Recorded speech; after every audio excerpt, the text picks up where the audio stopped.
तुर्की की भरपूर तारीख की तारीखों में एक रोशन शख्सियत बहादुरी की रोशनी के तौर पर उभरी। हसन बे एक ऐसा शख्स जिसकी बेमिसाल ने अनातोलिया की टेपेस्ट्री में एक लाजवाब दास्तान रखा। उथल पथल के दौर में पैदा होने वाले हसन की तदबीर सल्तनतों और सकाफती संगम के पस मंजर में आश्कार हुई। इस्तांबुल की हलचल वाली गलियों में बचपन में हसन ने उस्मानी अजमत की बाज गश्त देखी। बुजुर्गों की बहादुरी की दास्तानों पर परवरिश पाने वाले इसका दिल अपनी कौम की मीरास में हिस्सा डालने के जज्बे से धड़कता था। कम उम्र में उसने क़यादत के लिए काबिल जिक्र सलाहियत और इल्म की प्यास का मुजाहिरा किया, जो अपने साथियों से आगे निकल गया।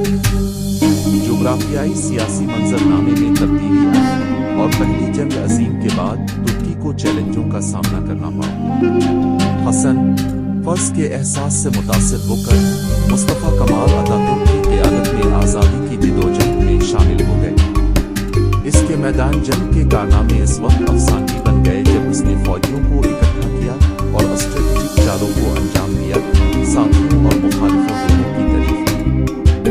जंग आज़ादी ने हसन की सलाहियतों का इम्तिहान किया, लेकिन उनका गैर मुतज़लज़ल अज़्म फतह के लिए अख्तियार बन गया।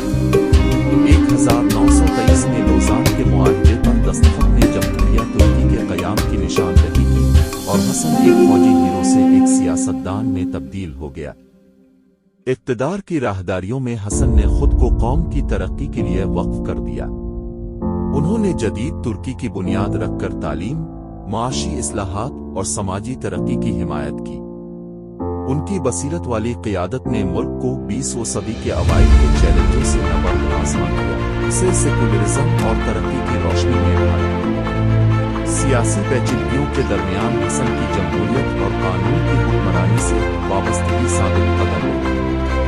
उनकी सदारत में कसीर जमाती सियासत के तारुफ से लेकर तुर्की की नेटवर्क की अहमियत तक बड़ी तब्दीलियां देखी गईं। हसन का दौर इस्लामी वर्से के तहफ़्फ़ुज़ और कौम के लिए एक जामे विजन को अपनाने के दरमियान एक नाजुक तवाज़ुन की अक्कासी करता है। फिर भी हसन की मीरास सियासत से आगे बढ़ी।